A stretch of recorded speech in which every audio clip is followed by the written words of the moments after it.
Hey there, me again. Welcome back to another video.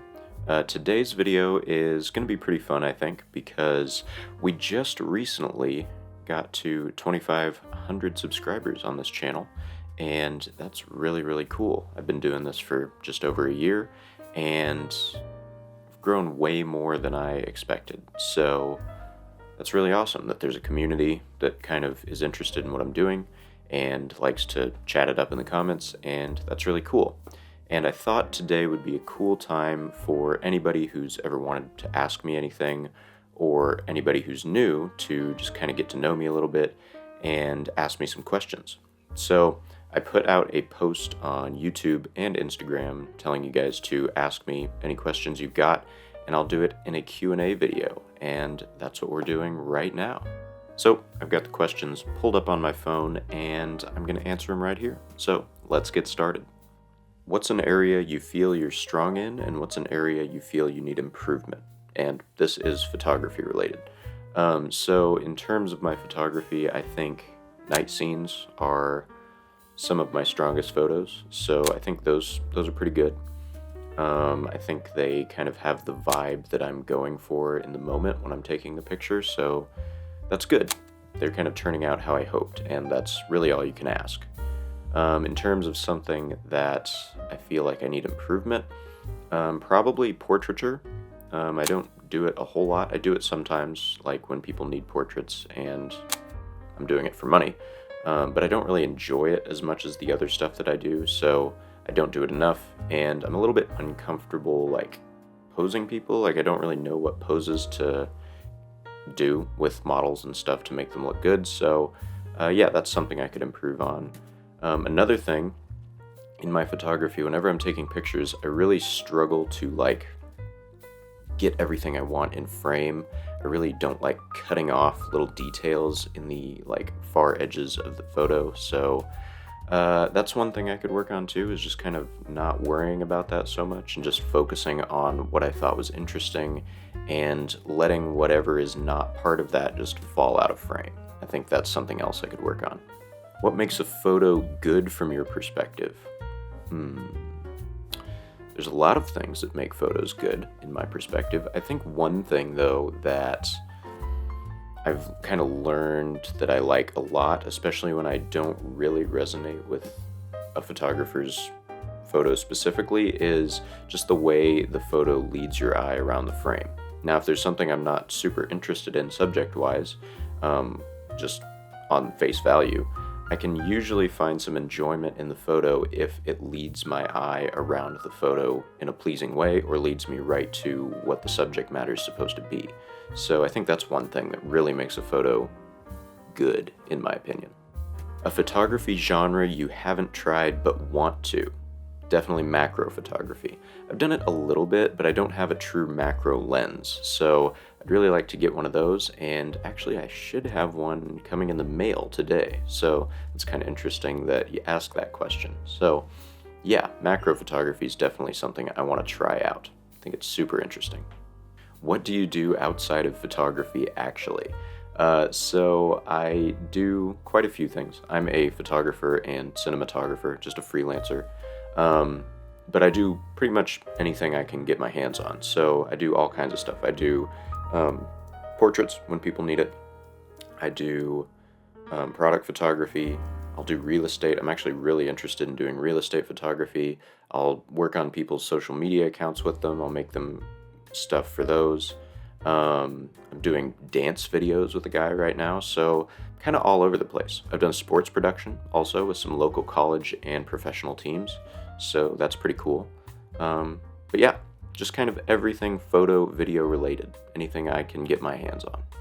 What aspect of the photograph usually intrigues you when a photo inspires you? So I think photos that inspire me usually have a lot of thought put into color, or they're just really nice colors, like complementary colors, things like that. When people actually take the time to pick outfits, pick different things that they put in the frame that are specific colors, I think that really does something important and makes photos stand out.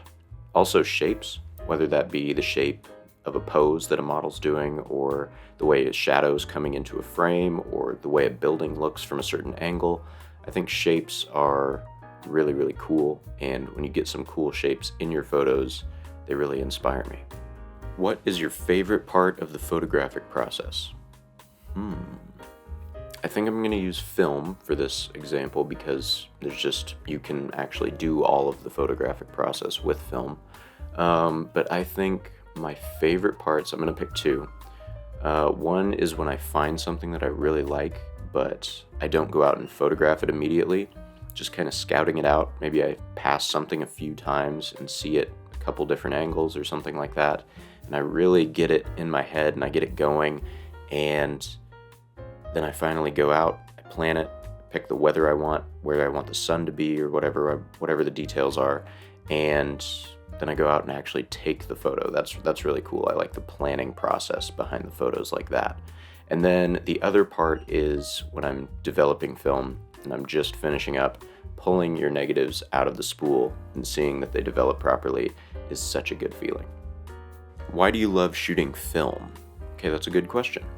And hopefully I can give an answer that's not cliche or oversaid.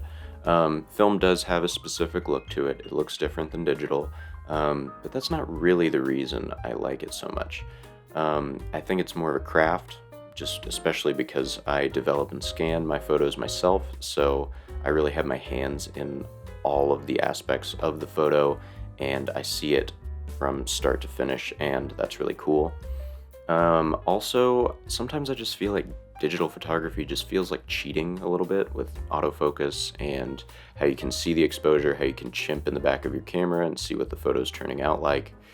It just seems a little bit too easy. So I like the challenge of film, especially when I'm shooting with the old cameras I shoot with that don't have internal light meters, they don't have any sort of automatic functions or anything like that. So that's fun. Also, one of the best things about film is I don't take a million photos of the same thing, so I don't have to go through in post and dig through all of these photos of the same thing and figure out which one is exactly perfect. I really like that. I take maybe 2, maybe 3 photos of the same thing if I'm really, really trying to nail it. But yeah, I don't have to sort through stuff, and a lot of the times I like the look of the film without much heavy editing, so I don't have to spend as much time in the editing process. So there's a lot more work on the front end, I feel like, in getting your negative, and once you have the image, there's not a whole lot of work that's left to be done. Biggest inspiration in your photography? So I'm sure whoever asked this is expecting people, but I take inspiration from a lot of other things that aren't just photography related or other photographers. I really, really like music. It really inspires me, specifically jazz and rap. If I listen to jazz or I listen to like an old school 90s like boom bap beat, that really puts me in the right mindset to go shoot some film and go shoot the kind of subjects that I shoot a lot on my channel. And then also other artworks. There's an artist, his name is Sadamitsu Fujita, I think, and he did the artwork for a couple different album covers, one of them being Time Out by the Dave Brubeck Quintet, and one called Mingus A and those album covers are sick. They're just so cool, and I could stare at them for hours, and going back to the shapes, they have really cool shapes, and I could stare at them for hours and gain tons of inspiration from those. Also, architecture. Fun fact, I wanted to be an architect when I was in middle school, but I don't like math that much, so I didn't end up doing that. But I really love architecture, and I gain a lot of inspiration from looking at different architecture. I really like open atrium designs with like a cutout in the middle of a building that's really open, which is really cool. I also like mid-century modern designs, so yeah, really like architecture. And just design in general. Old cars, old watches, old appliances. Just the way design language has changed throughout the years is really, really cool, and it's cool to see the evolution, and just gives me a lot of inspiration to look at that kind of stuff. Now, in terms of photographers, because I'm sure the person who asked that was expecting photographers, I'll give you 3. One is Nick Carver. I'm sure if you guys watch photography YouTube videos, you've probably seen him. Seems like a super cool dude, and I just love his approach to photography. He's just like so methodical, takes so long to take one photo, and it's really cool seeing that approach, and that's definitely inspired me to take more time with certain things that I find and think are cool. I'll like leave it, I'll let it sit, I'll look at it at different times of day, see what I like about it, and then I'll photograph it how I think is appropriate. And I definitely don't take as much time as he does on my compositions, but he's definitely pretty inspirational. Another one, smaller YouTuber photographer, William Sheepskin. He's a really cool dude, South African guy, and his color work is amazing. The things he does with color in his film photography is ridiculous. And as somebody who's obsessed with color and color photography, he is like the GOAT, in my opinion. I just love the way his colors look in his photos, and the subject matter is really, really cool too. Third is a guy named Teo Crawford. He lives in Austria. He's a photographer, and he's also got a YouTube channel, and he actually asked me a bunch of these questions that are in this video, so that's kind of cool. But he is very, very good at making dreamy photos, kind of, I don't know, photos that are kind of filled with this sort of like childlike wonder. That's how I would describe them. And he's also very, very good at analyzing photos, analyzing other people's photos and his own photos, and seeing what he likes and doesn't like about them. And he's very honest, and that's really cool. He kind of very good at critiquing. So those are my 3 photographers that I take inspiration from. When are you coming to Australia for a photo trip? I have no idea. I really do want to go to Australia at some point. It probably won't be for a little while, but probably make it happen at some point. My sister does like to travel quite a bit, so maybe I can make that a trip with her. What do you think of the X100V or shooting digital film simulations? I think the X100V is a great camera. I've seen some really, really good photos taken with it. I think the image quality is great and all of that. I don't think I would personally buy one just because it seems a little pricey for a fixed lens rangefinder kind of camera, and I really like to switch lenses and work with different focal lengths and just kind of play around, and I think I'd get tired of just having a fixed lens. Now in terms of digital film simulations, I think they're pretty cool. I think the ones that Fuji makes are really, really good, actually, and I've considered buying an X Pro camera, so that may be something that I do down the line, and I would definitely have no problem shooting that. What is the most important part or aspect of photography for you and your work, and why does that matter so much to you? That's an interesting question. I take a lot of different kinds of photos, so I don't know that I can put one quality on all of my photography, but there are quite a few photos I feel like that have this sense of mystery. They look sort of like an establishing shot in a movie, and I kind of set them up that way a lot of the times. And my hope, at least what the effect is for me when I look at my own photos that are like this, is it makes me wonder what's going on inside that house or barn or car in the distance, and it just kind of lets my imagine run wild as to what the scene that would take place after this shot is, and who's in it, and what it consists of. And also, a lot of my photos, these same photos, have a little bit of a unsettling quality, maybe. They're a little bit moody, but maybe it's not bad. It's just kind of mysterious, and the fact that you don't know what's going on inside whatever the subject matter is might be a little unsettling. Yeah, I think that's a quality that's definitely important in some of my photos, and I think those photos turn out pretty well. How do you project yourself as a film photographer in the future as the film stocks industry gets more expensive and less accessible? Well,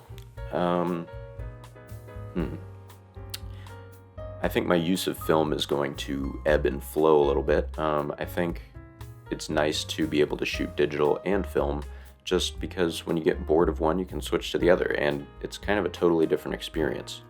And right now I'm definitely on the film kick, but I can definitely sense that I'm starting to get a little bit more interested in digital as well, just for the fast autofocus and all of that stuff.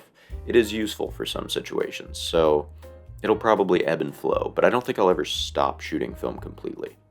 If you could go anywhere in the world for a month to do film photography, all expense paid, and unlimited film, where would you go and what film stocks would you request? That's a good question. I think if I could go anywhere, there is one place on my bucket list, and it's a town called Ronda in Spain, and it looks like a scene out of Lord of the Rings. It looks really, really cool, and I'd love to go there and spend a long time photographing the streets and the landscape and everything like that. In terms of film I would take, I'm going to do one color and one black and white. Probably Fuji Pro 400H and Rolly Superpan 200, because that's my favorite black and white that I've shot so far. Do you develop any of your own film, or do you send it out? What do you use to scan negatives? I do develop and scan all my own film. I know I said that in a previous question. I usually use Cinestill's C41 kit or Cinestill's black and white one-step kit, just because it's easy and it's pretty quick. To scan, I just use an Epson V600. And I may actually be changing my scanning setup soon, so stay tuned and see if I actually do that. Alright, the final question, the most important question of all. Kansas City or Texas barbecue? Kansas City all the way, baby. I'm a Kansas native, what can I say? Always gonna side with Kansas City when it comes to barbecue. There's just too many good places to talk about. Texas barbecue's good too, don't get me wrong. But Kansas City all the way. You give me some Arthur Bryant's and I am good. Okay, well, that does it for the Q&A. I hope it was informational for you guys. I hope you learned something about me, I guess. Yeah, it was fun. I'll probably do one again sometime soon. And yeah, just thanks for subscribing and watching the videos. It's been really fun to make them, and I plan to make tons more. And I also plan to make some that aren't film photography related, so keep an eye out for those. I'll see you guys in the next one. Bye now.